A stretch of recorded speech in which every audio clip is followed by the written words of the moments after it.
লালমনিরহাটে ব্যাঙের ছাতার মতো গড়ে উঠছে নাম সর্বস্ব ক্লিনিক ও ডায়াগনস্টিক সেন্টার। এসব প্রতিষ্ঠানের বেশিরভাগেরই নেই কোনো সরকারি অনুমোদন। ক্লিনিকগুলোর বিরুদ্ধে ভুল চিকিৎসা ও ভুল রিপোর্ট দেওয়ার অভিযোগও রয়েছে। এতে ক্ষুব্ধ সেবা প্রত্যাশী ও সাধারণ মানুষ। সচেতন নাগরিক সমাজ মনে করছেন, অনুমোদনহীন ক্লিনিক ও ডায়াগনস্টিক সেন্টারের বিরুদ্ধে দ্রুত ব্যবস্থা গ্রহণ করে ভুল চিকিৎসা করা প্রতিষ্ঠানকে আইনের আওতায় আনাও জরুরি। ভুল চিকিৎসার অভিযোগ পেলে ব্যবস্থা নেওয়ার আশ্বাস সিভিল সার্জনের। একরামুল হকের পাঠানো প্রতিবেদনে বিস্তারিত। লালমনিরহাটে ভুল চিকিৎসা দিয়ে প্রসূতির প্লাজেন্ডা ছিঁড়ে ফেলার অভিযোগ উঠেছে ডাক্তার মারুফার রহমান নামে এক প্রসূতি, বন্ধ্যাত্ব ও স্ত্রীরোগ সার্জনের বিরুদ্ধে।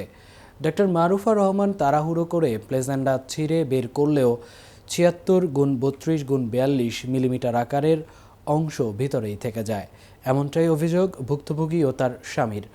ভুক্তভোগী আরও জানায়, প্লাজেন্ডা রেখে মৃত্যুর মুখে ঠেলে দিলেন ডাক্তার ও ক্লিনিক কর্তৃপক্ষ।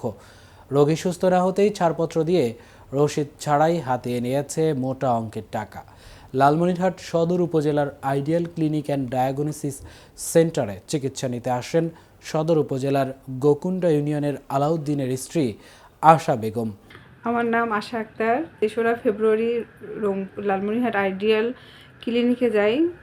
আমার তো মারুফা ম্যামকে দেখানো হয়। ওর 4 ফেব্রুয়ারি আমার পেইন উঠে তাড়াহুড়া করে আমার বাচ্চাটা করলো, কিন্তু ওদের কাছে ওদের সময়টা এত মূল্য হচ্ছে যে ওরা খুব রাগ করে ডাক্তার আমার করলো। বাড়িতে আসার পরও আমার প্রচুর ব্লিডিং হয়। ম্যাডামকে ফোন দিলাম, ম্যাডাম বলতেছে যে তার আগে আমরা যখন এখানে রিলিজ নিয়ে আসি, ওরা আমাদেরকে বলছে আমার রক্তে কোনো একটা সমস্যা ছিল। এরপর ডেলিভারির এক পর্যায়ে রক্তক্ষরণ হতে থাকে।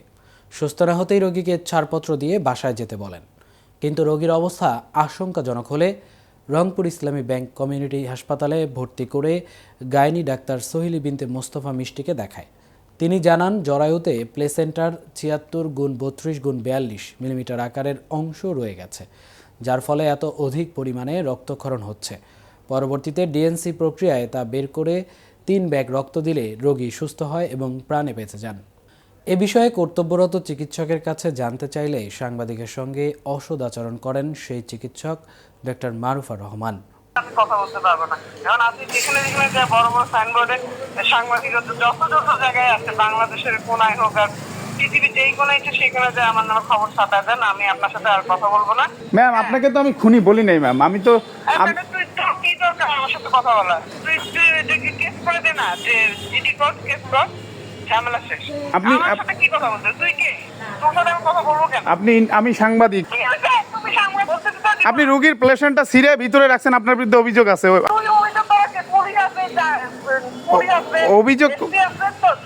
অভিযোগ করার আমি কেউ না, অভিযোগকারী অভিযোগ করেছে আপনাকে।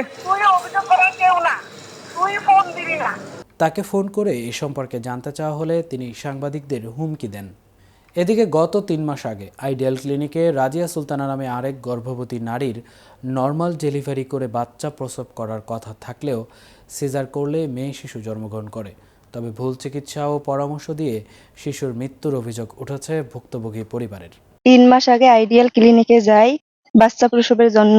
প্রথমে নর্মাল বাচ্চা প্রসব করার কথা বলে, পরে সিজার করে। তাদের কথা মতো আমি সিজার করি, কিন্তু আমার মেয়ে বাচ্চা পরে 4 দিন পরে মারা যায়। স্ত্রীর সাথে যা ঘটেছিল তা হচ্ছে, আমি আইডিয়াল ক্লিনিকে আমার স্ত্রীকে সিজার করার জন্য নিয়ে যাই। ওখানে কোনো অভিজ্ঞ নার্স বা ডাক্তার না থাকার কারণে আমার মেয়ের এই ঘটনাগুলো ঘটছে। আমি এর সঠিক বিচার চাই।